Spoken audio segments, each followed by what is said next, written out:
And good morning, or really good evening, or good afternoon, I guess. In this video, we're going to talk about average atomic mass.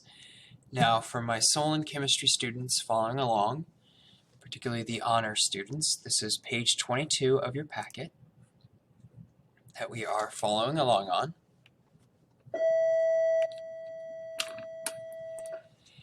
And in this video, I want to talk about average atomic mass and how we calculate it. So, average atomic mass is the mass number that's listed on our periodic table. And if we had to define it, our definition of average atomic mass is it's the weighted average of our most abundant, actually I want to change this to our stable isotopes, and I'm going to make that atomic mass. As we have previously discussed, we know that elements exist in isotopes. We have same versions, or I should say we have different versions of the same element that are going to have a different number of neutrons in their nucleus, which gives them a different atomic mass. And so again, our average atomic mass is that weighted average. And in just 1 minute here, I'll talk about why it's a weighted average. But first, you should know the units are AMU, which stand for atomic mass unit. Now, the reason it's a weighted average is because our stable isotopes, they aren't present in equal amounts. So if we look at this chart here, it shows some common elements. In fact, my bio students would recognize a lot of our CHNOPS elements there. And the percentages we have of each isotope. So like for instance, I'm going to pick oxygen, which is my favorite element, and there are 3 stable isotopes of oxygen. Oxygen 16, oxygen 17, and oxygen 18. Now you'll notice that they are present in different amounts. Something like 99.75% of all oxygen atoms are oxygen 16, but only 0.037% are actually oxygen 17. And then for oxygen 18, we can see it's 0.204%.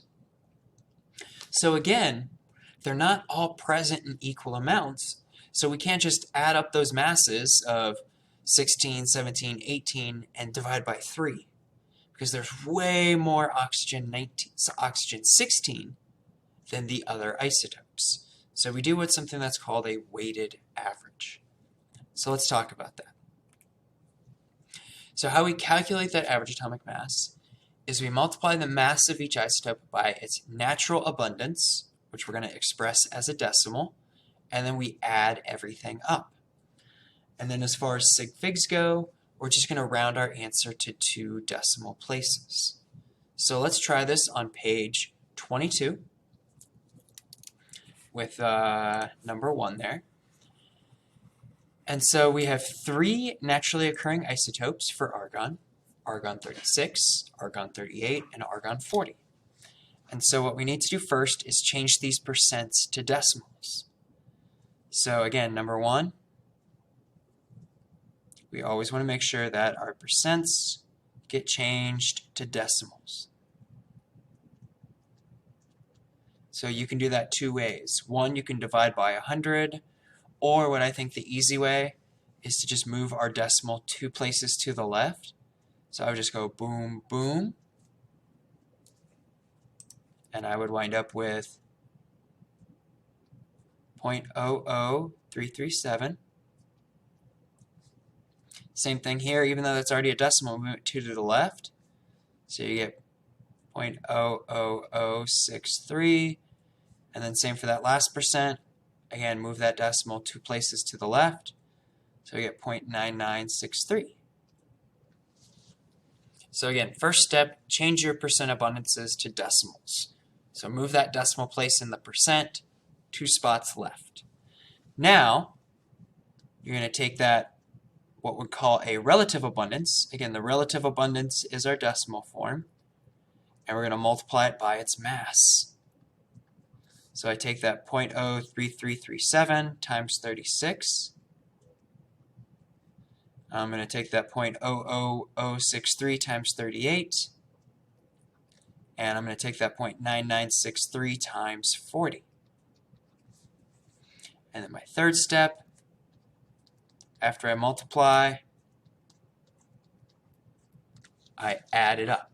I just add everything up. So I got 0.00337 times 36 plus 0.00063 times 38 plus my final one, 9963 times 40.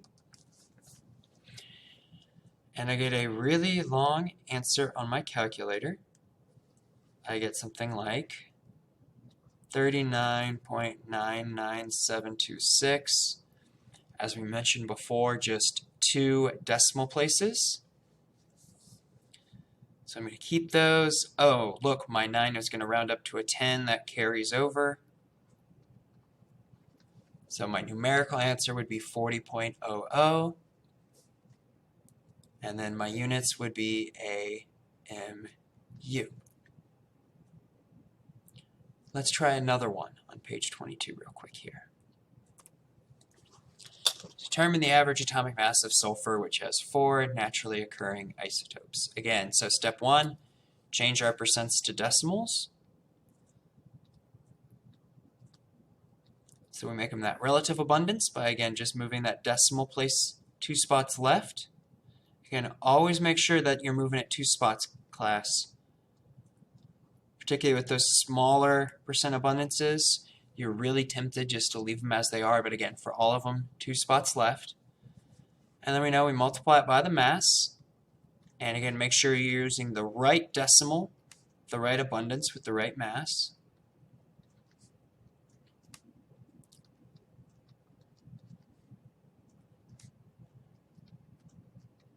And then we know, once we multiply, we add everything up.